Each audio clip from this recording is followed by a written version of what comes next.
J'ai cherché du travail pendant 3 mois. Après avoir été licencié de ma précédente station dans la région de Magadan, réduction des effectifs, optimisation, formule standard. L'argent fondait plus vite que je ne l'avais prévu. Ma femme m'appelait chaque semaine pour me demander quand je ferais un virement sur sa carte. Ma fille l'avait 17 ans, elle se préparait à entrer à l'université et avait besoin d'argent pour payer des cours particuliers. Je parcourais les annonces sur des sites spécialisés, j'appelais mes connaissances, j'envoyais mon CV. Le poste de technicien en télécommunications dans les régions reculées du Nord a toujours été très demandé, mais la concurrence s'intensifiait. Les jeunes aérospécialistes acceptaient donc des salaires moins élevés. L'annonce d'un poste vacant à la station météorologique Cap Schmitt est apparue le 28 août 2023. Je l'ai vu le soir en parcourant une nouvelle série d'offres. District autonome de Tchoukotka, 3 mois de service. Salaire de 180 000 roubles par mois, plus les primes nordiques, soit un total d'environ 250 000 roubles. Une bonne rémunération, même selon les normes de l'extrême nord. Les exigences étaient kata classiques. Expérience des stations radio à ondes courtes, connaissance des équipements météorologiques, capacité à entretenir des générateurs diesel, résistance psychologique à une isolation prolongée. J'ai immédiatement envoyé mon CV. J'ai 34 ans et 12 ans d'expérience dans des stations isolées en Yakoutie, en Kamtchatka et de la région de Magadan. Je connaissais ce travail sur le bout des doigts, du réglage des fréquences radio à la réparation des générateurs sur le terrain. Ma résistance psychologique avait également été mise à l'épreuve par le temps. J'avais passé 3 à 4 mois en totale solitude. J'avais appris à gérer la monotonie, le silence et l'absence de communication humaine. La réponse est arrivée 2 jours plus tard. Une courte lettre du représentant du service d'hydrométéorologie de la région de Magadan. Ma candidature était examinée. Je devais passer une commission médicale et un entretien par vidéoconférence. J'ai passé la commission médicale en 1 journée. Les médecins ont vérifié les paramètres habituels. Tension, cœur, poumons, sang, urine.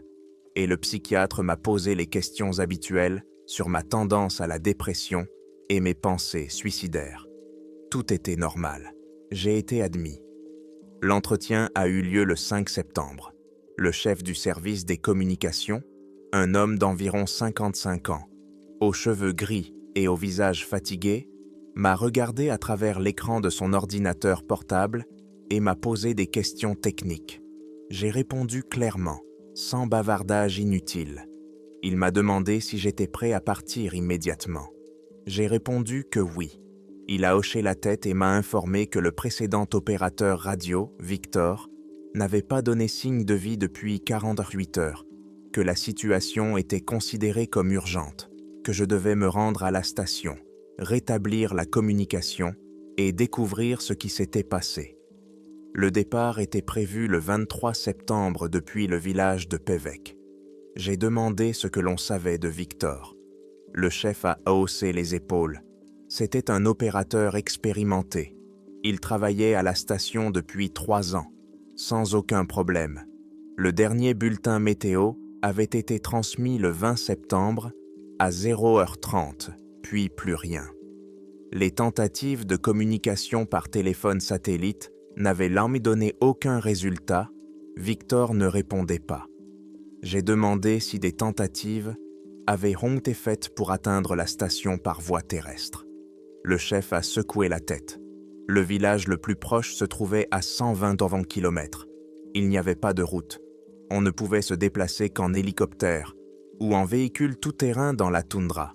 Mais les conditions météorologiques n'avaient pas permis de décoller depuis 5 jours. Le contrat a été envoyé le soir même. Je l'ai lu attentivement. Conditions standards, 3 mois de service du 23 septembre au 23 décembre. Salaire de 248 000 roubles par mois, primes comprises, paiement mensuel, remboursement des frais de transport, assurance. Je l'ai signé électroniquement et renvoyé. Les 2 semaines suivantes, je me suis préparé au départ. J'ai acheté des vêtements chauds, une nouvelle veste avec membrane, des sous-vêtements thermiques, des chaussettes en laine, des gants chauffants. J'ai rassemblé mes effets personnels, livres, tablettes avec des films et des séries de télévisées, photos de famille, vitamines, médicaments. J'ai appelé ma femme pour lui dire que j'avais trouvé un travail, que le salaire serait bon et que je lui transférerais ma première paie à la fin du mois d'octobre. Elle s'est réjouie, puis m'a demandé où j'allais exactement. Je lui ai répondu « En Tchoukotka, dans une station météorologique sur la côte de l'océan Arctique. » Elle a réfléchi un instant, puis m'a dit d'être prudent et de l'appeler dès que j'aurais du réseau. Le 22 septembre, je suis arrivé à Pevek.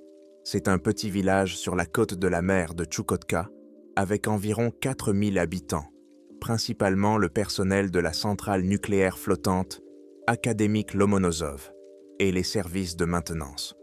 Je me suis installé à l'hôtel de l'aéroport, dans une chambre modeste avec un lit étroit, un lavabo et une fenêtre donnant sur la piste d'atterrissage. Le soir, j'ai rencontré le pilote de l'hélicoptère Mi-8 qui devait m'emmener. Cet homme d'environ 45 ans, trapu, au visage buriné, s'est présenté sous le nom de Sergueï. Il m'a dit que la météo serait acceptable le lendemain. Vent du nord-est, 10 à 12 mètres par seconde. Nébulosité moyenne, visibilité d'environ 5 km. Le vol durerait 1 heure et 20 minutes. Je lui ai demandé s'il avait des nouvelles de Victor. Sergueï a secoué la tête et m'a dit qu'il l'avait vu pour la dernière fois en juin, lorsqu'il était venu chercher Igor, l'ancien opérateur radio, à la fin de son service. Victor semblait normal, calme, il ne se plaignait pas.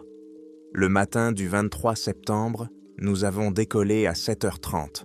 L'hélicoptère a pris une altitude de 1200 mètres et s'est mis en route vers le nord-est. J'étais assis dans la soute sur un siège rabattable, regardant par le hublot. En dessous s'étendait la toundra, infinie, recouverte de neige, avec quelques de rivières et lacs épars. Pas de route, pas de bâtiment. Un vide total. Au bout de 40 minutes, la mer est apparue.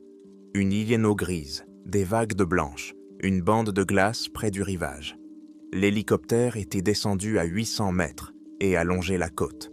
La station est apparue à 11h40. 3 petits bâtiments sur un cap plat, s'avançant dans la mer. Des structures métalliques grises, une tour météorologique, des antennes. Tout autour, de la neige, des pierres. Aucune végétation. Sergueï a posé l'hélicoptère à une centaine de mètres du module d'habitation. J'ai déchargé mes affaires. 2 grands coffres contenant des vêtements et du matériel. Un sac à dos avec des effets personnels. Sergueï a crié, couvrant le bruit du moteur, que le prochain vol aurait lieu dans 2 semaines, si le temps le permettait. J'ai acquiescé. L'hélicoptère a décollé, a fait demi-tour et est parti vers le sud-ouest, en direction de Pevek. Je suis resté seul. Je me tenais debout parmi les malles et regardais la station. Tout semblait tout à fait normal. 3 bâtiments. Un module d'habitation, un bloc technique, une tour météo. Aucun signe de destruction, d'incendie, de dommages. Le silence n'était rompu que par le hurlement du vent et le bruit des vagues qui se brisaient sur le rivage à une centaine de mètres de là. Je pris les valises et les traînai jusqu'au module d'habitation. La porte était fermée, mais pas verrouillée. Je la poussai. Les gonds grincèrent. Il faisait froid et sombre à l'intérieur. Je cherchais l'interrupteur à tâtons et allumai la lumière. La lampe à lumière du jour au plafond clignota et s'alluma, éclairant le couloir. C'était propre, bien rangé, sans désordre. J'ai traîné les malles à l'intérieur et fermé la porte. J'ai parcouru les pièces en les inspectant. Le module d'habitation se composait d'un couloir, de 2 chambres, d'une cuisine-salle à manger, d'une salle de bain et d'une chaufferie. Dans la première pièce, celle à droite de l'entrée, il y avait un lit, une armoire, une table et une chaise. Le lit était fait. La couverture était bien pliée. Sur la table, Il y avait un journal de travail ouvert à la dernière page. Je m'approchai et lus la dernière note. 20 au septembre, 0300. Transmission du bulletin météo effectuée. Température -6, pression 743 mm, vent nord-est 8 mètres par seconde. Tout était normal. Signature de Victor, date, heure, rien d'autre. La deuxième pièce, qui devait devenir la mienne, était vide. Un lit, une armoire, une table, rien d'autre. La cuisine était propre, la vaisselle lavée et rangée sur les étagères. Dans le réfrigérateur, il y avait des conserves, de la viande congelée, des légumes. Sur la cuisinière, une bouillie avec de l'eau gelée à l'intérieur, à côté une tasse avec des restes de thé gelé. La salle de bain était propre, une serviette était accrochée à un crochet, une brosse à dents était dans un verre. Dans la chaufferie, le chauffage au diesel était arrêté. Le robinet de carburant était fermé. Tout était à sa place. Aucun désordre, aucun signe de précipitation ou de panique. Comme si Victor avait soigneusement rangé, noté les dernières prévisions météo, coupé le chauffage et disparu. Je suis retourné dans le couloir, j'ai sorti mon téléphone satellite de mon sac à dos et je l'ai allumé. La connexion s'est établie en 1 minute, 3 barres de signal suffisant pour parler. J'ai composé le numéro du centre de contrôle à Magadan. On m'a répondu rapidement, j'ai signalé mon arrivée, indiqué que Victor n'était pas à la station, que ses effets personnels étaient venus de rester sur place et qu'il n'y avait aucun signe de violence ou d'accident. L'opérateur a noté les informations, m'a dit que les données avaient été transmises au ministère des situations d'urgence et qu'une équipe de recherche serait envoyée dès que possible. J'ai terminé la conversation et j'ai commencé à m'installer. J'ai transporté mes bagages dans ma chambre, rangé mes affaires dans l'armoire et fait mon lit. Je me suis rendu dans le bloc technique, situé à 15 mètres du module d'habitation et relié à celui-ci par un passage couvert en panneaux métalliques. À l'intérieur, il y avait 2 générateurs diesel DGU d'une puissance de 20 kW, une station radio Granit, un ordinateur pour le traitement des données de météorologiques et une antenne satellite. Tout était propre, bien rangé. L'équipement était en bon état. J'ai démarré le premier générateur. Le diesel a démarré sans à-coups, sans interruption. La tension du réseau s'était montée à 220 ohmvolts. J'ai allumé le chauffage dans le module d'habitation. La chaudière s'est mise à ronronner et a commencé à chauffer l'eau. J'ai vérifié la station radio. Elle s'est allumée sans problème, j'ai établi la communication avec Magadan et transmis le premier bulletin météo. Tout fonctionne normalement. Le soir venu, la station s'est animée. Le chauffage fonctionnait, la température dans les pièces s'est montée à 18 degrés, le générateur ronronnait de façon monotone, la radio crépitait en mode veille. J'ai préparé le dîner, j'ai réchauffé des conserves, fait cuire des pommes de terre et préparé du thé. J'ai mangé dans la cuisine en regardant par la fenêtre le ciel qui s'assombrissait. Le vent s'est intensifié, la neige a commencé à tomber en gros flocons. La visibilité est tombée à 100 mètres. Après le dîner, j'ai fait la vaisselle, noté les données dans le journal de bord, vérifié les indications des instruments. Tout fonctionnait correctement. Je suis allé dans ma chambre, j'ai pris un livre et je me suis allongé sur le lit. J'ai lu pendant environ 1 heure, puis j'ai éteint la lumière. L'horloge indiquait 23h30. J'ai fermé les yeux et je me suis rapidement endormi, la fatigue du voyage se faisant sentir. Je me suis réveillé en sursaut. Mon cœur battait à tout rompre, ma respiration était saccadée, comme si quelqu'un m'avait poussé dans la poitrine. Je suis resté immobile, à l'écoute de l'obscurité. L'horloge murale indiquait 0h30. Silence. Seul le bruit du vent à l'extérieur et le ronronnement discret de la chaudière se faisaient entendre. Puis j'ai entendu une voix douce, presque un murmure, mais distincte. Une voix masculine qui disait quelque chose d'indistinct. Je me suis figé, tendant l'oreille.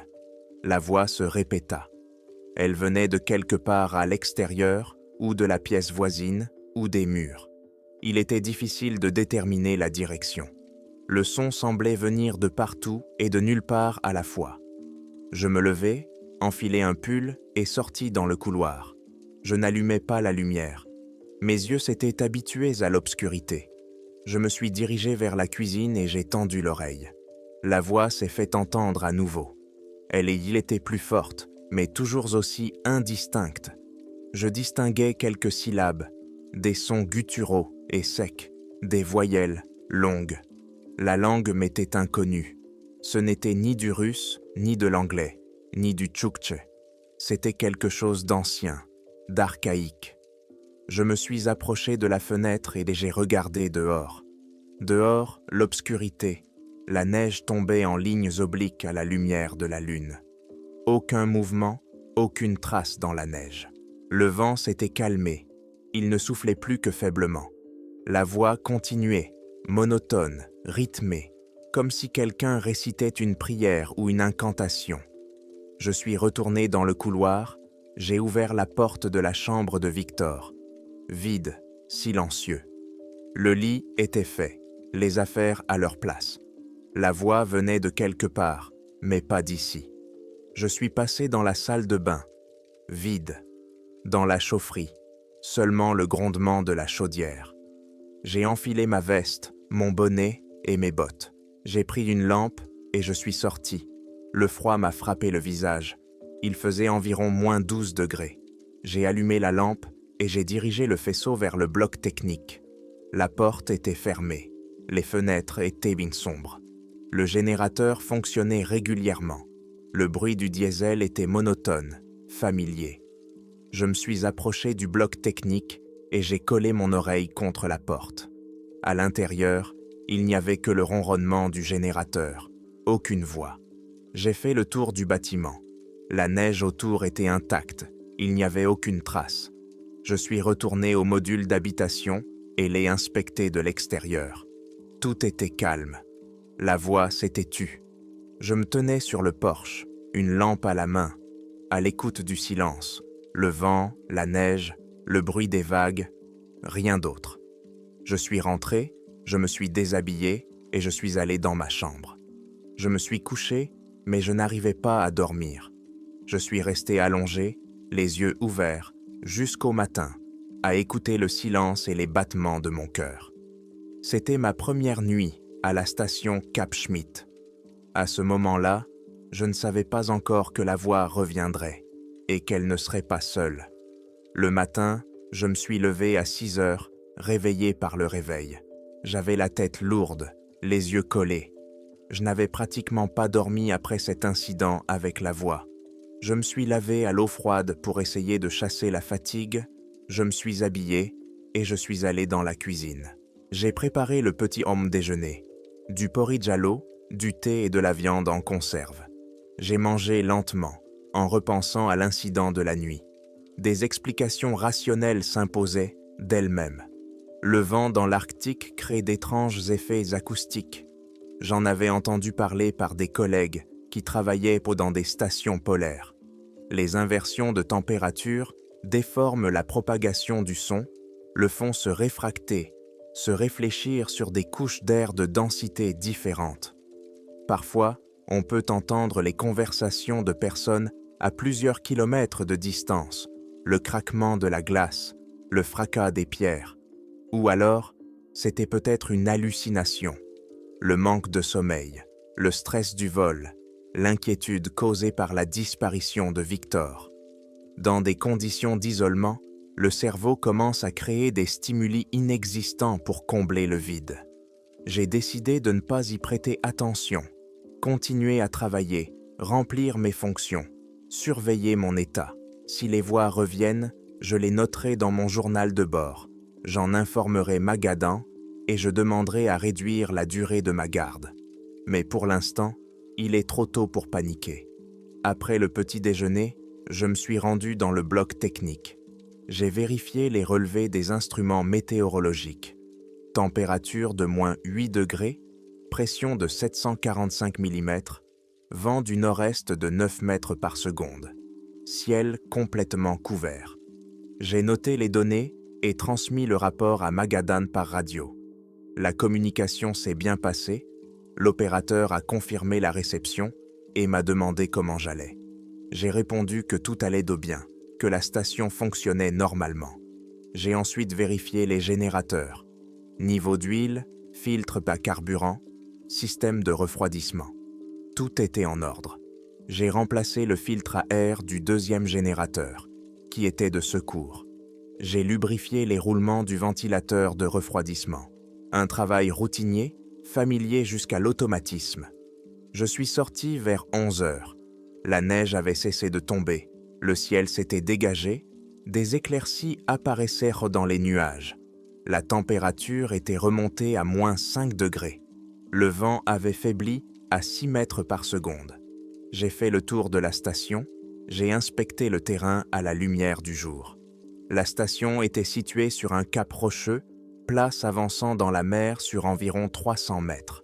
Sur 3 côtés, il y avait l'eau, la mer de Tchoukotka, grise, froide, couverte de glace flottante près du rivage. Du 4e côté, la toundra, une plaine infinie, recouverte de neige, avec de rares buissons de bouleaux nains et de saules. À l'horizon, à une vingtaine de kilomètres, on apercevait des collines peu élevées, les contreforts d'une chaîne de montagnes dont je ne me souvenais plus du nom. Le module d'habitation, le bloc technique et la tour météorologique étaient alignés perpendiculairement à la côte. Entre eux, des sentiers tracés, maintenant recouverts de neige fraîche. Je me suis dirigé vers la tour météorologique. J'ai gravi l'échelle métallique jusqu'à une hauteur de 10 mètres et j'ai vérifié les capteurs. Tout fonctionnait. L'anémomètre tournait, le thermomètre affichait les données, le baromètre transmettait le signal à l'ordinateur du bloc technique. Je suis descendu et me suis dirigé vers le rivage. Il y avait environ 100 mètres à parcourir sur une pente douce jusqu'au bord de l'eau. Le rivage était rocheux, recouvert de galets et de rochers, de la taille d'un poing à celle d'un homme. Les vagues déferlaient lentement, à intervalles de 10 à 15 secondes, et se brisaient sur les rochers dans un bruit sourd. L'eau était sombre, presque noire, et sa température avoisinait 0 degré.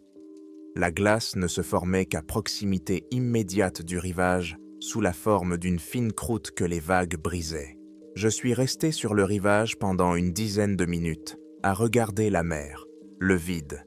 Pas de bateau, pas d'oiseaux, rien de vivant. Seulement de l'eau, de la glace et un ciel gris. Puis je me suis retourné et je suis retourné à la station. J'ai préparé le déjeuner à 13 heures.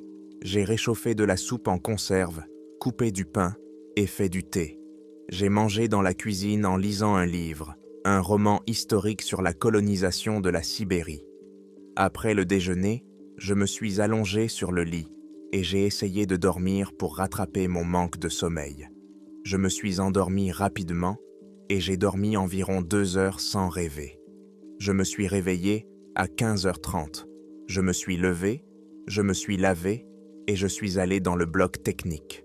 J'ai transmis le bulletin météo du soir, vérifié le niveau de carburant dans les réservoirs.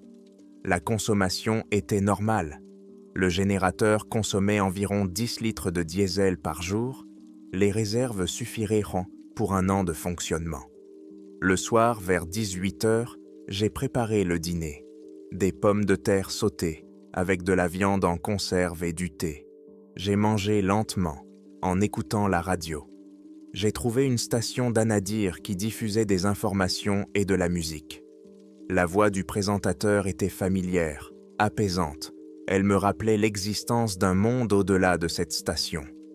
Après le dîner, j'ai fait la vaisselle, noté les données dans le journal, lu encore 1 heure. À 22h30, je me suis couché. J'ai lu dans mon lit jusqu'à 11 heures, puis j'ai éteint la lumière. Je me suis endormi plus vite que prévu. Je me suis réveillé à 0h05. La voix était revenue. Cette fois, elle était plus forte, beaucoup plus forte, comme si quelqu'un parlait dans la pièce voisine, juste derrière le mur. La même voix masculine, les mêmes mots inconnus, le même rythme.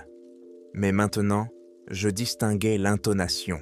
Cela ressemblait à une prière ou à un chant. Monotone, traînant, avec des phrases répétitives. Je me suis levé, j'ai allumé la lumière dans le couloir et je suis allé dans la cuisine. La voix m'entourait de tous côtés. Elle venait des murs, du sol, du plafond. J'ai ouvert la porte de la chambre de Victor, vide. Je suis allé dans la salle de bain, vide. Je suis retourné dans le couloir, je me suis tenu au milieu, essayant de comprendre ne serait-ce qu'un mot. La langue m'était totalement inconnue. Des sons gutturaux, des consonnes de brusques, des voyelles longues. La structure des phrases semblait répétitive. La même séquence de sons était prononcée encore et encore, avec de légères variations. J'ai essayé de mémoriser au moins un motif sonore afin de le noter plus tard, mais les sons s'échappaient de ma mémoire, comme si mon cerveau refusait de les enregistrer. La voix a continué pendant 3 minutes. Puis, elle s'est interrompue brusquement, comme coupée. Le silence s'est installé, seul le grondement de la chaudière et le vent à l'extérieur se faisaient entendre. Je suis allé dans la cuisine, je me suis assis à table et je me suis servi un verre d'eau du filtre. Mes mains tremblaient. J'ai bu lentement, en essayant de me calmer. Mon pouls d'œil s'est progressivement ralenti, ma respiration s'est régularisée. J'ai regardé l'horloge. 028, exactement 3 minutes de voix. Je suis retourné me coucher, mais je n'arrivais pas à dormir. Je suis resté allongé jusqu'au matin, à regarder le plafond et à écouter. La voix n'est pas revenue. Les 3 jours suivants se sont déroulés selon le même scénario. Pendant la journée, travail routinier, transmission des bulletins météo, vérification du matériel, préparation des repas, lecture, tentative de sommeil. La nuit, à minuit 2 pile, la voix reprenait.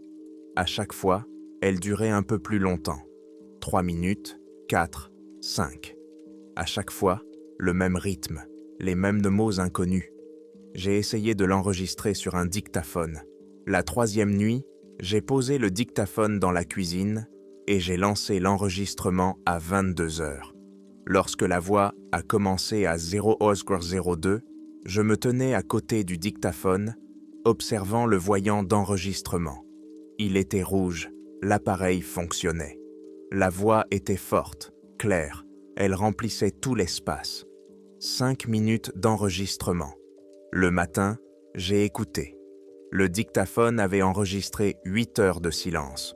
Seulement le bruit de fond, le grondement de la chaudière, le hurlement du vent à l'extérieur. Aucune voix, pas un seul bruit étranger. J'ai vérifié l'appareil, enregistré un message test et l'ai écouté. Le son s'enregistre normalement, ma voix est claire et intelligible. Cela signifie que l'appareil fonctionne correctement. Cela signifie que la voix ne crée pas de vibrations physiques de l'air qui peuvent être captées par un microphone. J'étais assis dans la cuisine, le dictaphone dans les mains, et j'essayais de comprendre ce qui se passait. Soit ma voix n'existe que dans ma tête, hallucinations auditives, soit il s'agit d'autre chose, impossible à enregistrer avec des moyens conventionnels. J'ai vérifié mon état. Mon sommeil était perturbé.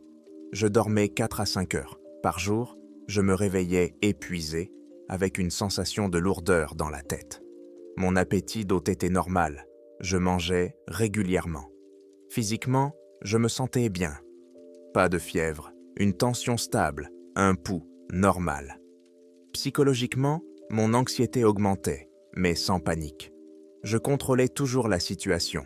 J'étais toujours capable d'analyser rationnellement ce qui se passait. J'ai décidé de continuer à travailler et d'ignorer les voix. Peut-être s'agissait-il d'une adaptation à l'isolement, d'un phénomène temporaire qui passerait tout seul. Peut-être que dans 1 semaine ou 2, mon cerveau s'habituerait à la solitude et les voix cesseraient. La 6e nuit, tout a changé. Je me suis couché à 11 heures du soir, comme d'habitude. J'ai lu pendant 1 demi-heure, puis j'ai éteint la lumière. J'ai fermé les yeux, attendant l'heure habituelle. 02. Je me suis endormi d'un sommeil léger, à la limite entre le sommeil et l'éveil. À 01:57, je me suis réveillé. Mon cœur battait rapidement, comme s'il pressentait quelque chose. Je suis resté immobile, à l'écoute.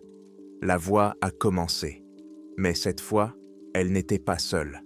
D'abord, la même voix masculine, familière, monotone. Puis une deuxième s'est jointe à elle, une voix féminine, aiguë, fine. Puis une troisième, celle d'un enfant. Puis une quatrième, une cinquième, une sixième. Elles parlaient volées toutes en même temps, dans la même langue inconnue, créant une cacophonie de sons à plusieurs niveaux. Je me suis levé et je suis sorti dans le couloir. Les voix m'entouraient dans l'île de toutes parts, fortes, presque assourdissantes. Je distinguais des dizaines, peut-être des centaines de voix, masculines, féminines, enfantines, séniles. Toutes parlaient en même temps, mais pas de manière chaotique. On sentait une structure, une organisation dans ce chœur, comme s'il s'agissait d'un chant rituel. Je me suis bouché les oreilles, avec les mains, mais le son ne s'est pas atténué. Il ne venait pas de l'extérieur, il résonnait dans ma tête, dans mon cerveau. Je suis allé dans la cuisine et j'ai allumé toutes les lumières. La lumière vive me piquait les yeux, mais les voix ne s'atténuaient pas. Mon cœur battait si fort que je pouvais l'entendre. Ma respiration était saccadée, ma poitrine était oppressée. Je me suis agrippé au bord de la table pour essayer de rester debout. Le vertige s'intensifiait. J'ai ouvert la porte et je suis sorti sur le porche. Le froid m'a frappé le visage. Il faisait moins 15 degrés. Le vent soufflait à 12 mètres par seconde. La neige tombait en lignes obliques. Je me tenais sur le porche en pyjama et pull, tremblant de froid. Dehors, les voix semblaient le plus faibles, étouffées, comme si elles venaient de loin. Je tendais l'oreille vers cette cacophonie, essayant de distinguer quelque chose. Et soudain, j'ai compris. Les voix chantaient. C'était une chanson, une mélodie ancienne, archaïque, que je n'avais jamais entendue, mais qui me semblait vaguement familière, comme gravée dans ma mémoire génétique. Les voix ont continué pendant 10 minutes. Puis, elles se sont arrêtées toutes en même temps, comme sur commande. Le silence s'est installé. Seul le hurlement du vent et le bruissement de la neige qui tombait se faisaient entendre. Je suis rentré à l'intérieur et j'ai fermé la porte. Mais les mains tremblaient tellement que j'avais du mal à tenir la poignée. Je suis allé dans ma chambre.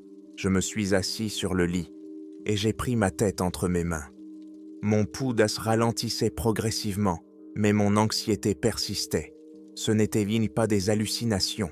Je connaissais les hallucinations. Je les avais vues chez des collègues qui travaillaient depuis trop longtemps dans l'isolement. Les hallucinations sont chaotiques, désordonnées, elles changent, se déforment. C'était différent, c'était structuré, répétitif, organisé. Le matin, je n'ai pas pu me lever avant 8 heures. Je suis resté allongé, à regarder le plafond, essayant de me forcer à me lever. Je me suis finalement levé. Je suis allé dans la cuisine. J'ai préparé le petit déjeuner machinalement, sans réfléchir à ce que je faisais. J'ai mangé sans appétit, avalant mon porridge avec difficulté. Après le petit déjeuner, j'ai allumé l'ordinateur dans le bloc technique et j'ai consulté mes emails. J'ai écrit une demande à la direction à Magadan. J'avais besoin d'informations sur les précédents opérateurs qui avaient travaillé dans cette station. J'ai précisé que cela était lié à la compréhension des spécificités du travail sur le site et à l'adaptation aux conditions. J'ai envoyé le courrier. La réponse est arrivée 2 heures plus tard. Un fichier contenant des informations sur 4 opérateurs radio au cours des 10 dernières années. Je l'ai ouvert et j'ai commencé à le lire. Sergueï, de 2013 à 2015, a démissionné de son plein gré. La raison n'est pas précisée. Igor, de 2015 à 2018, a démissionné de son plein gré. Raison, circonstances familiales. Pavel, 2018-2020, Évacué pour raison médicale, diagnostic, trouble psychotique aigu. Victor, 2020-2023, disparu sans laisser de traces. J'ai ouvert le dossier médical joint concernant Pavel. Diagnostic détaillé. Trouble psychotique aigu avec hallucinations auditives et visuelles, syndrome paranoïaque, idée délirante de persécution. Symptômes. Hallucinations auditives sous forme de voix dans une langue inconnue. Hallucinations visuelles sous forme d'ombre et de silhouettes en mouvement. Troubles du sommeil. Anxiété. Peur. Traitement. Neuroleptique. Tranquillisant. Psychothérapie. Sorti après 3 mois avec amélioration, il était recommandé d'éviter l'isolement et les situations stressantes. J'ai relu le dossier 2 fois. Des voix dans une langue inconnue. Des hallucinations visuelles sous forme d'ombres et de silhouettes. Exactement ce que je vis en ce moment. Seulement, je n'ai pas encore eu d'hallucinations visuelles. Pour l'instant. J'ai fermé le fichier et me suis levé de l'ordinateur. Je me suis rendu dans le module d'habitation, dans la chambre de Victor. J'ai ouvert l'armoire et j'ai commencé à sortir ses affaires. Des vêtements, des livres, des objets personnels. Sous une pile de pulls, j'ai trouvé un cahier à la couverture sombre. Je l'ai ouvert. Les notes étaient écrites à la main, d'une écriture irrégulière. Les premières pages dataient d'avril 2021, le début du travail de Victor à la station. Des notes routinières, des relevés d'appareils, la consommation de carburant. Puis, à partir de juillet de la même année, l'écriture commença à changer, devenant plus nerveuse. 15 juillet, j'entends des voix, la nuit. Je pensais que c'était le vent ou des interférences de radio. J'ai vérifié tout l'équipement, il fonctionne correctement. Les voix continuent. 20 juillet, les voix se multiplient. Je ne comprends pas la langue. J'ai enregistré avec un dictaphone, rien. L'enregistrement est clair. 3 août, je commence à voir quelque chose du coin de l'œil. Des mouvements rapides, des ombres. Je me retourne. Personne. J'ai vérifié toute la station. Vide. Je continue à feuilleter, lisant des notes qui deviennent de plus en plus chaotiques. 10 août. Les ombres deviennent plus distinctes. Je vois des silhouettes, grandes, très minces, qui se déplacent bizarrement, pas comme des humains. Quand je les regarde directement, elles disparaissent. Je ne les vois que du coin de l'œil. 20 août, j'ai trouvé de vieilles notes dans le sous-sol du bloc technique. Elles ont été écrites par les anciens opérateurs radio. Toutes décrivent la même chose. Des voix, des ombres, des phénomènes étranges. Certaines notes datent des années 50. Cet endroit n'est pas normal. J'ai tourné la page. 1er septembre. Les ombres se rapprochent. Hier, j'en ai vu une près de la fenêtre de la cuisine. Elle se tenait debout et regardait à l'intérieur. Je ne peux pas distinguer son visage, seulement sa silhouette, grande, mince, immobile. Quand je me suis approché de la fenêtre, elle a disparu. 10 septembre, j'ai peur de sortir la nuit. Les ombres entourent la gare. Parfois, je les vois à travers les fenêtres, debout dans la neige, regardant les bâtiments. Elles attendent quelque chose. 15 septembre. Des voix m'appellent. Je ne sais pas comment je le sais. Elles me parlent une langue que je ne connais pas, mais je les comprends. Elles m'appellent soit pour que je sorte. Je ne dois pas sortir. La dernière inscription date du 19 septembre, 4 jours avant mon arrivée. Je n'en peux plus. Elles m'appellent toutes les nuits. Les voix sont fortes. Elles m'empêchent de dormir. Les ombres se tiennent près des portes, près des fenêtres. Je sais que je dois partir d'ici, mais quelque chose me retient, comme une force invisible. Demain, je vais essayer de marcher jusqu'à Rirkaipia, 120 km. Je vais prendre des provisions, un sac de couchage, un GPS. Si je ne reviens pas, c'est que ça n'a pas marché.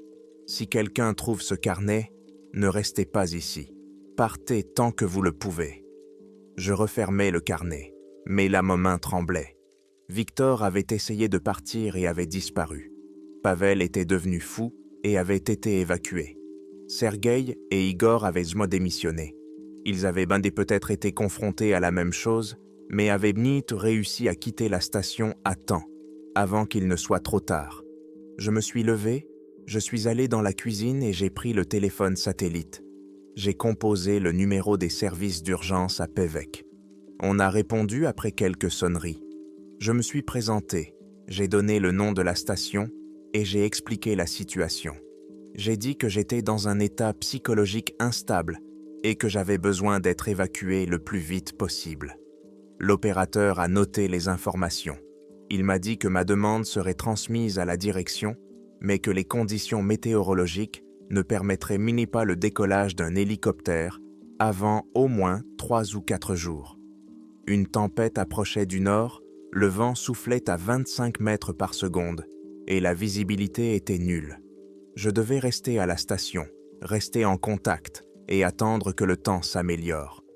J'ai terminé la conversation et j'ai regardé par la fenêtre. Le ciel était couvert de lourds nuages gris. Le vent s'intensifiait, la neige commençait à tourbillonner. Le baromètre baissait. J'ai vérifié les mesures sur l'ordinateur. 738 mm et continuait à descendre. La tempête approchait vraiment. J'étais coincé ici pour au moins 3 jours, 3 nuits avec les voix et peut-être les ombres décrites par Victor. J'ai passé la soirée de ce jour-là à me préparer. J'ai vérifié toutes les portes et fenêtres. Elles étaient fermées et verrouillées. J'ai verrouillé les volets des fenêtres de la cuisine et de ma chambre, des panneaux métalliques qui se fixaient de l'intérieur à l'aide de loquets. J'ai allumé toutes les lumières du module d'habitation. J'ai préparé le dîner, mais je n'ai presque rien mangé. Je n'avais pas d'appétit. À 22 heures, je me suis couché sans me déshabiller. À côté de moi, j'ai posé une lampe, un téléphone satellite, un couteau de poche pliant avec une lame de 10 cm que j'emportais toujours avec moi en expédition. Contre quoi allais-je me défendre avec ce couteau si les voix et les ombres n'étaient que des hallucinations? Je ne savais pas, mais cela me donnait l'illusion de contrôler la situation et j'en avais besoin. Je restais allongé, les yeux ouverts, regardant le plafond, écoutant le hurlement du vent à l'extérieur. La tempête s'intensifiait, le bâtiment craquait, les panneaux métalliques vibraient. Le vent hurlait dans les bouches d'aération, produisant des sons effrayants, gémissements, sifflements, hurlements. À 0h55, j'ai entendu la première voix, une voix masculine, familière, monotone. Puis, les autres se sont jointes à elle. Des dizaines de voix, des centaines, formant un chœur. Elles le chantaient dans la même mélodie ancienne que la nuit dernière. Je restais allongé, immobile, serrant le couteau dans ma main, et j'écoutais. Et puis j'ai vu la première ombre. Elle est apparue dans un coin de la pièce. D'abord à peine perceptible, comme une concentration de l'obscurité. Puis, elle était devenue plus distincte, une silhouette grande, très mince, immobile contre le mur. Je la regardais sans cligner des yeux, et elle ne disparaissait pas. Elle était réelle, ou une hallucination si convaincante que mon cerveau ne pouvait la distinguer de la réalité. La silhouette a commencé à bouger, lentement, doucement, comme si elle flottait dans les airs. Elle s'approchait du lit. Je serrais le couteau si fort que mes jointures blanchissaient. Mon cœur battait à tout rompre, ma respiration était saccadée. La silhouette s'est arrêtée à 1 mètre du lit. Je ne pouvais pas distinguer les détails. Elle était sombre, comme découpée dans la nuit. Mais je sentais qu'elle me regardait, fixement, sans cligner des yeux, en m'étudiant. Les voix continuaient. Le chœur chantait. La mélodie s'intensifiait, devenait plus forte, plus intense, et les silhouettes se multipliaient. Une autre apparut près de la porte, une autre près de la fenêtre. Elles entouraient dans le lit, immobiles, observant. Je fermais les yeux, les serrant de toutes mes forces. Je me murmurais « Ce n'est pas réel, ce sont des hallucinations, c'est mon cerveau qui crée des images inexistantes. » Mais quand j'ouvris les yeux, Elles étaient toujours là. Les voix ont atteint leur apogée. Le cœur rugissait, remplissant tout l'espace, vibrant dans mes os. Puis, il s'est arrêté soudainement, instantanément. Le silence s'est installé. J'ai ouvert les yeux. La pièce était vide. Il n'y avait plus aucune silhouette. Seulement la faible lumière de la lampe au plafond et le hurlement du vent à l'extérieur. Je suis resté immobile jusqu'au matin, n'osant pas m'endormir, serrant le couteau dans ma main et tendant l'oreille à chaque bruit. J'ai accueilli le matin du 7e jour complètement épuisé. Je n'avais pas dormi du tout. Je suis resté allongé les yeux ouverts, sursautant à chaque bruit, à chaque ombre projetée par la lampe. Quand le jour a commencé à poindre derrière la fenêtre, je me suis levé. Mes des jambes flageolaient, ma tête tournait. Je suis allé dans la cuisine, j'ai versé de l'eau dans un verre et je l'ai bu d'un trait.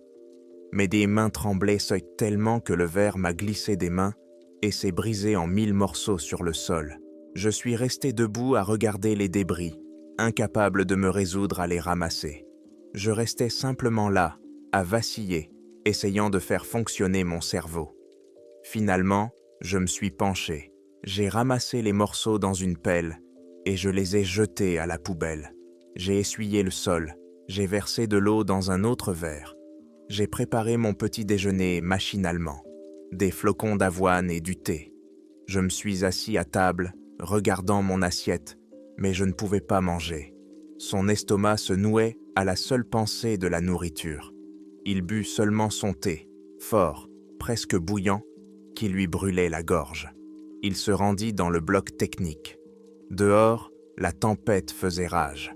Le vent atteignait 20 mètres par seconde. La neige tombait à l'horizontale.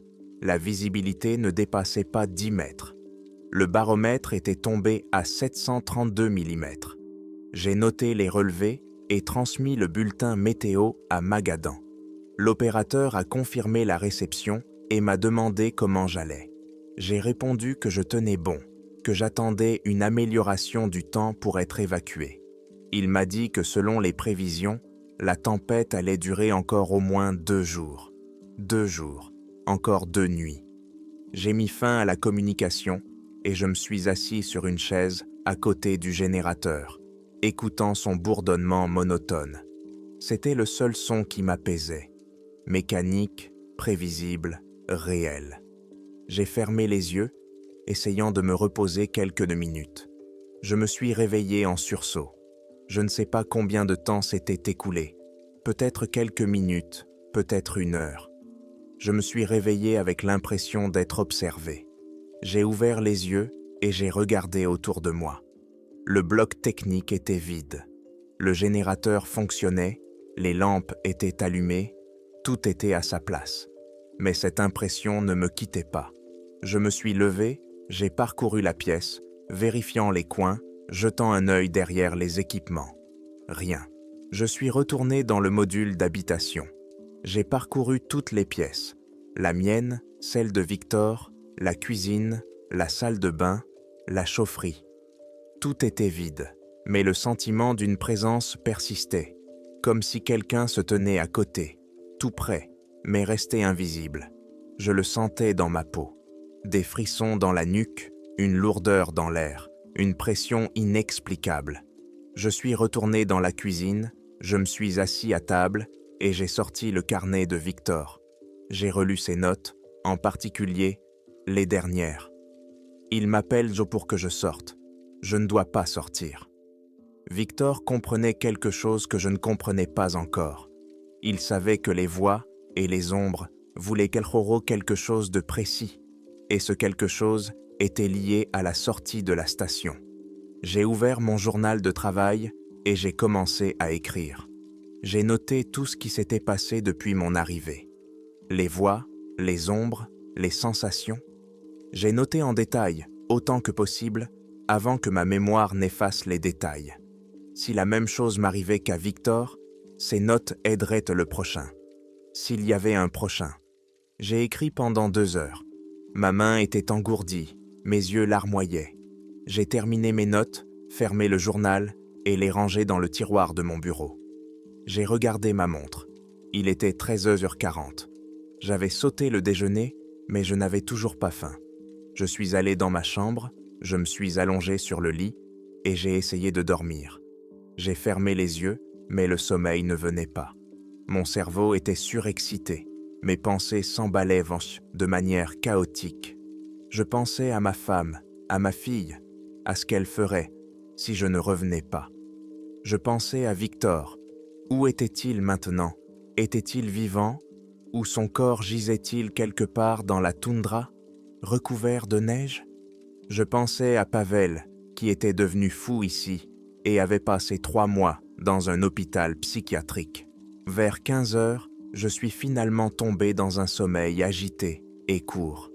J'ai rêvé d'images fragmentaires, des silhouettes sombres debout dans la neige, un chœur de voix chantant dans une langue inconnue, une toundra infinie où je marchais seul, sans but, sans espoir. Je me suis réveillé à 17h30. Dehors, la nuit tombait déjà.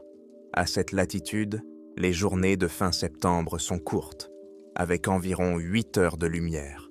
La tempête continuait. Le vent hurlait, le bâtiment vibrait.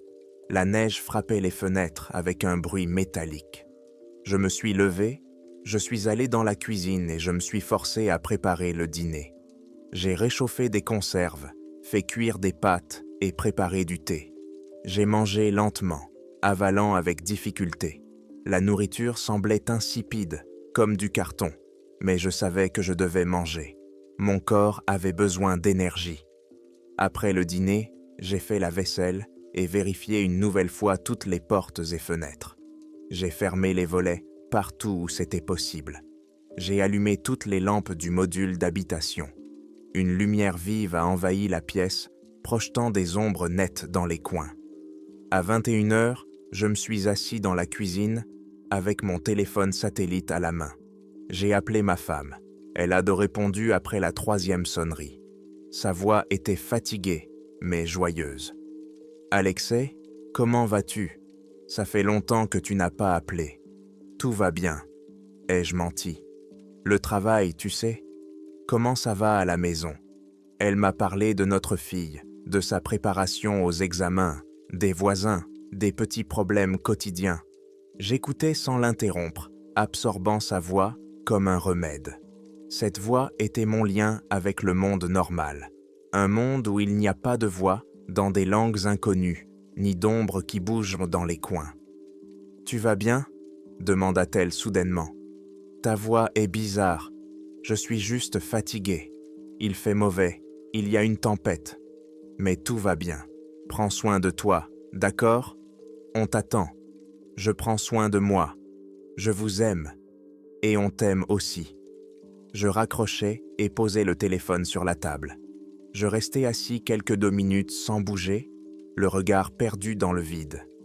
Puis je me levai, allai dans ma chambre et m'allongeai sur le lit. Je ne me déshabillai pas. Je posai à côté de moi une lampe de poche, un couteau et mon téléphone. L'horloge indiquait 21h30. Il restait 4h30 avant minuit. Je restai allongé, les yeux fixés au plafond, et attendis. Le temps s'écoulait douloureusement lentement. Je regardais l'horloge toutes les quelques 2 minutes. 21h45, 22h05, 22h30. Le vent hurlait dehors, le bâtiment craquait, un panneau de revêtement mal fixé claquait quelque part. À 23h, j'ai entendu des pas clairs et réguliers dans le couloir. Quelqu'un marchait de la porte d'entrée vers la cuisine. Je me suis figé, tendant l'oreille. Les pas se sont arrêtés devant la porte de ma chambre. Silence. Puis ils ont continué, passant devant moi, vers la chambre de Victor. Je restais immobile, serrant le couteau. Les pas étaient réels, je les entendais distinctement. J'entendais les planches du sol grincer sous le poids de quelqu'un. Mais il n'y avait personne d'autre que moi à la gare. J'ai vérifié toutes les pièces plusieurs fois. Les pas sont revenus. Ils se sont arrêtés juste devant ma porte. Je regardais la porte, m'attendant à ce qu'elle s'ouvre. mais elle restait fermée. Les pas sont restés là pendant 1 minute, puis se sont éloignés vers la porte d'entrée. Ils se sont tus. Je me suis levé, j'ai pris une lampe de poche et un couteau, et je suis sorti dans le couloir. J'ai allumé la lumière. Le couloir était vide. Je suis allé dans la cuisine, vide. J'ai vérifié la porte d'entrée. Elle était verrouillée de l'intérieur, le loquet était poussé. Personne ne pouvait entrer de l'extérieur. Je suis retourné dans ma chambre et me suis assis sur le lit. Mais là, mes mains tremblaient. Ce n'étaient même pas des hallucinations auditives. J'avais entendu des pas physiques, le grincement des planches. Mais d'où venait-il? De qui? À 0h30, j'ai entendu frapper à la fenêtre. Un coup léger, prudent, comme si quelqu'un tapait du doigt sur la vitre. Je me suis tourné vers la fenêtre. Les volets étaient fermés, je ne pouvais pas voir ce qu'il y avait dehors. Le coup s'est répété. 1 fois, 2 fois, 3 fois. Rythmiquement, à quelques secondes d'intervalle.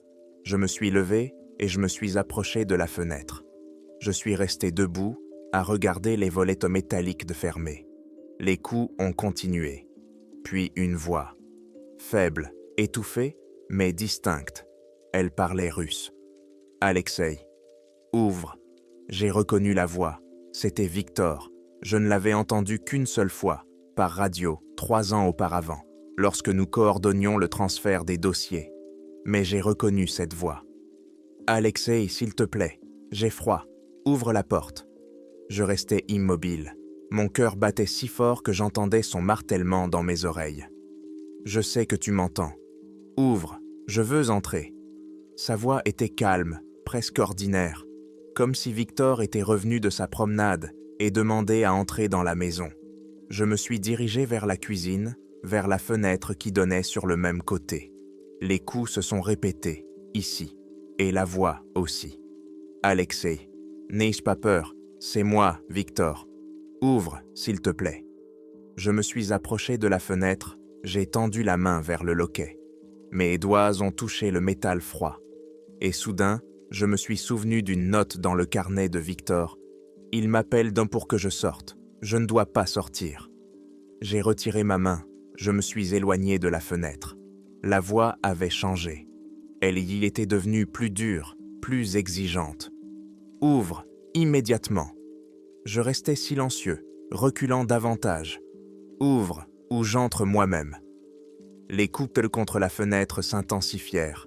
Ce n'étaient plus des petits coups avec les doigts, quelqu'un frappait avec le poing contre la volée. Le métal vibrait, les verrous cliquetaient. Je reculai vers le mur opposé de la cuisine, serrant le couteau. Les coups continuaient, s'intensifiant. D'autres sons s'y ajoutèrent, des coups sur d'autres fenêtres, sur la porte d'entrée, sur les murs.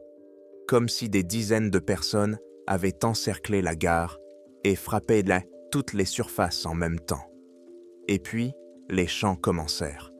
Un chœur de voix, celui-là même que j'entendais chaque nuit. Mais maintenant, il venait de l'extérieur. Des centaines, peut-être des milliers de voix chantaient une mélodie ancienne. Le son était assourdissant. Il remplissait tout l'espace, vibrait dans les murs, dans le sol, dans les eaux même. Je me suis bouché les oreilles avec les mains, mais cela n'aidait pas. Le son pénétrait tout. Je me suis agenouillé au milieu de la cuisine, les yeux fermés, essayant de conserver le peu de raison qui me restait. Le chant continuait. Les minutes s'écoulaient comme des heures. Je ne savais pas combien de temps cela a duré. 5 minutes, 10, une demi-heure. Le temps avait perdu tout son sens. Il n'y avait plus que le son qui remplissait l'univers. Et puis le silence est venu. Un silence soudain et absolu. J'étais allongé sur le sol de la cuisine, tremblant, n'osant pas ouvrir les yeux. Je suis resté allongé longtemps, écoutant ma respiration et les battements de mon cœur. J'ai finalement ouvert les yeux. Je me suis levé lentement, en m'appuyant contre le mur. Je me suis approché de la fenêtre et j'ai collé mon oreille contre le volet. Dehors, il n'y avait que le hurlement du vent et le bruissement de la neige. Rien d'autre.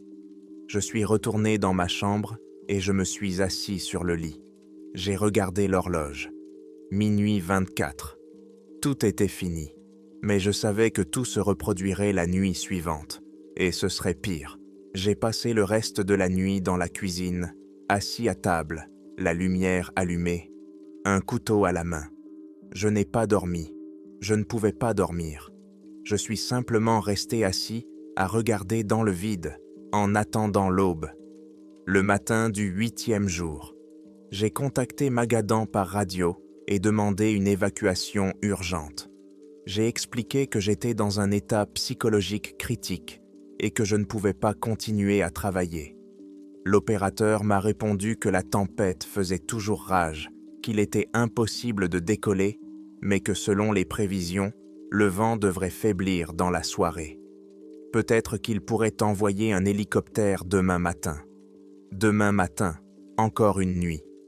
J'ai mis fin à la communication et je me suis assis sur une chaise dans le bloc technique. Je devais prendre une décision. Rester ici et passer une nuit de plus, avec les voix, les ombres, les coups contre les fenêtres, les chants. Ou essayer de partir par mes propres moyens. 120 km jusqu'à Rirkaipia, à travers la toundra, dans la tempête, par une température de moins 20 degrés. Sans route, avec seulement un GPS. Victor a essayé et a disparu. Mais peut-être que j'y arriverai. Je suis entré dans le module d'habitation et j'ai commencé à rassembler mes affaires. Des vêtements chauds, un sac de couchage conçu pour des températures de moins 40 degrés, des provisions pour 5 jours, un thermos de thé chaud, un GPS, un téléphone satellite, une trousse de premier secours, un couteau, une lampe de poche, des piles de rechange. J'ai tout mis dans un grand sac à dos. Puis je me suis arrêté. J'ai regardé le sac à dos rempli et j'ai compris. Je ne partirai pas. Non pas parce que j'ai peur du froid, de la distance, de la tempête. Je ne partirai pas parce que quelque chose me retient ici.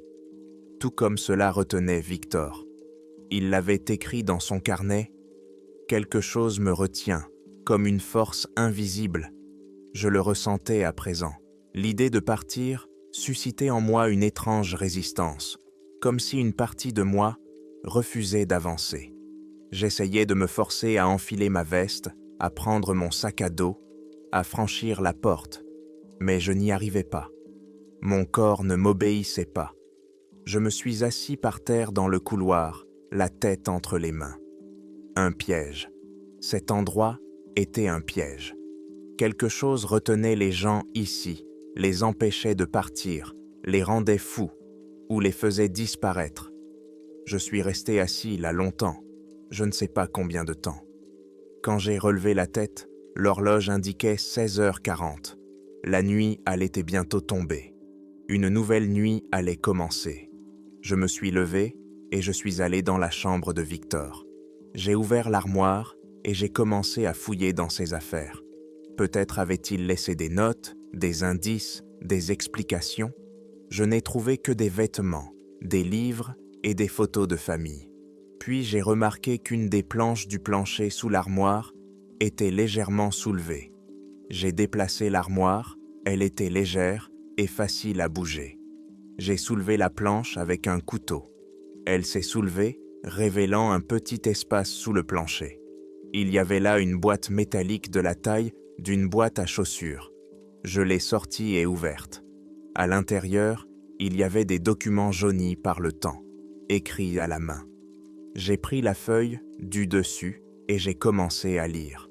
L'écriture datait de 1959. Un communicateur du nom de Grigory décrivait la même chose. Des voix, des ombres, l'impossibilité de partir. Il écrivait à propos d'une ancienne légende tchoukche qu'un habitant lui avait racontée. Il disait que cet endroit était sacré pour les peuples autochtones, un lieu où la frontière entre les mondes s'amenuisait. Il parlait des esprits qui vivaient ici bien avant l'arrivée des hommes.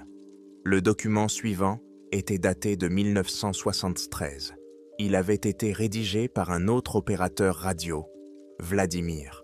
Il écrivait qu'il avait essayé d'étudier l'histoire de cet endroit À partir des archives, il a découvert que la station météorologique avait été construite sur le site d'un ancien sanctuaire Tchoukché. Les habitants avaient averti les autorités soviétiques de ne pas construire ici, mais celles-ci les ont ignorés. Le troisième document date de 1987. Le technicien des communications. Piotr y décrit une tentative de purification avec l'aide d'un chaman local. Le chaman a refusé de venir, disant que cet endroit était maudit, que les esprits y étaient lamités trop puissants et qu'aucun rituel ne pourrait aider. J'ai passé en revue tous les documents. Il y en avait 12, couvrant la période de 1959 à 2015. Tous décrivaient donc la même chose. Tous essayaient l'amis de comprendre, d'expliquer, de lutter. Personne n'y était parvenu. Le dernier document était une note sans date, écrite d'une écriture précipitée. Ils ne veulent mille pas que nous partions. Ils veulent que nous restions. Pour toujours. Comme eux. Je remis les documents dans la boîte et la cachai sous une planche du plancher. J'ai remis l'armoire à sa place. Je suis allé dans la cuisine et je me suis assis à table. Maintenant, je savais.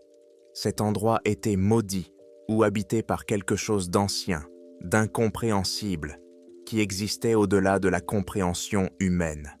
Des esprits, des entités, quelque chose pour lequel il n'existe pas de nom dans le langage moderne. Ils vivaient ici, dans cet endroit où la frontière entre les mondes était mince, et ils empêchaient les gens de partir. Victor a essayé de partir et a disparu. Peut-être est-il encore en vie, errant dans la toundra, incapable de trouver son chemin. Ou peut-être l'ont-ils emmené. Je ne savais pas ce qui était pire. L'horloge indiquait 18h30. Je préparais le dîner machinalement, mangeais sans appétit. Puis je m'assis dans la cuisine, bus du thé et regardais par la fenêtre. Derrière les volets, il y avait l'obscurité, le vent, la neige. Et eux, je sentais leur présence, invisible mais palpable. À 21h, je pris une décision. Je n'essaierai pas de partir, je n'ouvrirai ni les portes ni les volets. Je vais simplement passer la nuit, d'une manière ou d'une autre. Et le matin, un hélicoptère viendra me chercher. Je les forcerai à m'emmener, même s'il faut que je menace de me suicider. Je me suis couché à 21h30, tout habillé, un couteau à la main. J'ai attendu. À 0h10, des bruits de pas ont commencé. Dans le couloir, dans tout le module d'habitation. Beaucoup de bruits de pas, comme si des dizaines de personnes marchaient à ski dans les pièces. Je suis resté immobile, à écouter. À 0h30, des coups ont commencé. Sur les fenêtres, les portes, les murs. Forts, rythmés, assourdissants. À 0h50, des voix se sont mises à chanter. Un chœur chantant une mélodie ancienne. Et à 0h0, je les ai vus. Ils se sont matérialisés dans ma chambre. Pas des ombres, pas des silhouettes, mais des silhouettes. Nettes, distinctes, réelles. Grands, très maigres, avec de longs membres. Leurs visages, si on peut les appeler ainsi, étaient inhumains, étrangers, avec d'énormes cavités sombres à la place des yeux. Ils étaient dont 6. Ils se tenaient autour du lit, immobiles, et me regardaient. Je ne pouvais pas bouger, je ne pouvais pas crier, je ne pouvais même pas cligner des yeux. La paralysie s'était emparée de tout mon corps. L'une des silhouettes tendit la main, longue, fine, avec trop de doigts. La main s'approcha de mon visage, je sentais le froid qui en émanait. Pas un froid physique, mais quelque chose de plus profond, une terreur primitive, codée dans mes gènes. La main toucha mon front, et je vis. Des images ont envahi mon esprit, l'ancienneté de cet endroit. Il y a des milliers d'années, c'était un sanctuaire. Les gens venaient ici pour parler aux esprits, à ceux qui vivaient entre les mondes. La frontière était mince ici, on pouvait la franchir. Certains le faisaient, volontairement. Ils devenaient partie intégrante de cet autre monde. Mais ensuite, d'autres personnes sont arrivées. Des ingénieurs soviétiques. Ils ont construit une station, sans demander la permission. sans savoir qu'ils violaient quelque chose d'ancien, de sacré. Et ceux qui vivent entre les mondes se sont mis en colère. Ils ne pouvaient non pas détruire la station, mais ils pouvaient influencer les gens, les appeler, les retenir, attendre, jusqu'à ce que les gens craquent, sortent, passent que de l'autre côté. Comme Victor. Il est là-bas maintenant, dans cet endroit, entre les mondes. Ni mort, ni vivant. Existant dans un autre état. Et ils veulent qu'à ce que je passe. Volontairement. Ils ne peuvent non pas me prendre de force, seulement si je sors moi-même, si j'ouvre moi-même la porte, si j'accepte moi-même. La main s'est retirée de mon front. La paralysie s'est atténuée. Je pouvais respirer, cligner des yeux. Les silhouettes continuaient à se tenir là, dans l'attente. Et j'ai compris que je devais faire un choix. Rester ici, devenir fou, jusqu'à ce que je craque et que je sorte. Ou sortir maintenant, de mon plein gré, passer dans leur monde, faire partie de quelque chose d'ancien et d'étranger. Ou attendre le matin. Je serrais le couteau dans ma main. Avec un effort considérable, je me forçais à parler. Non. Ma voix était rauque, à peine audible, mais je prononçais ce mot. Non, je ne sortirai pas, je n'ouvrirai pas, je n'accepterai pas. Les silhouettes restaient immobiles. Demain, un hélicoptère viendra me chercher. Je partirai d'ici, et je ne reviendrai jamais. L'une des silhouettes inclina la tête, comme pour m'étudier. Puis, elle recula lentement. Les autres la suivirent. Elle semblait pas se dissoudre dans l'air, devenir transparente, disparaître. 1 minute plus tard, la pièce était vide. Le chœur des voix s'était tu. Les coups avaient cessé. Les pas s'étaient arrêtés. Le silence était revenu. Seul le vent soufflait dehors. Je restais immobile, serrant le couteau, incrédule que tout soit fini. Je restais allongé 1 heure, 2, 3.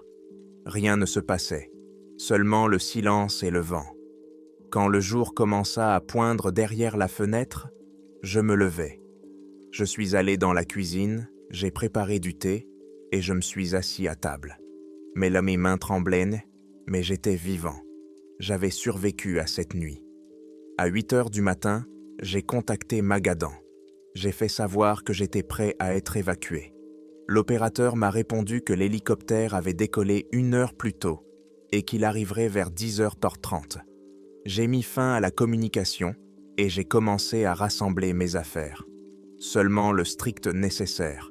Mes documents, mon journal de travail, le carnet de Victor, une boîte contenant les notes des anciens opérateurs radio. J'ai laissé le reste. Je ne vous laisse rien emporter de cet endroit. À 10h25, j'ai entendu le bruit de l'hélicoptère. Je suis sorti. La tempête était terminée. Le vent était tombé à 5 mètres par seconde. Le ciel s'était dégagé. Le Mi-8 se posait. Je restais là, à le regarder, n'arrivant pas à croire que c'était réel. L'hélicoptère s'est posé, la porte s'est ouverte. Sergueï m'a fait signe de la main. J'ai attrapé mon sac à dos et j'ai couru vers l'hélicoptère.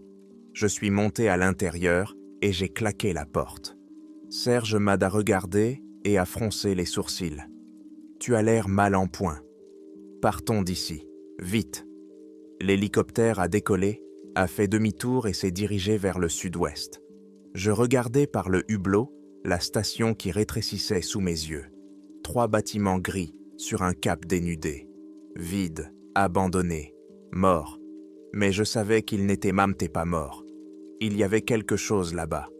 Quelque chose d'ancien, de patient, qui attendait la prochaine personne qui viendrait ici, qui attendait que la frontière entre les mondes s'amenuise encore plus. « Que s'est-il passé là-bas » demanda Sergueï, couvrant le bruit du moteur.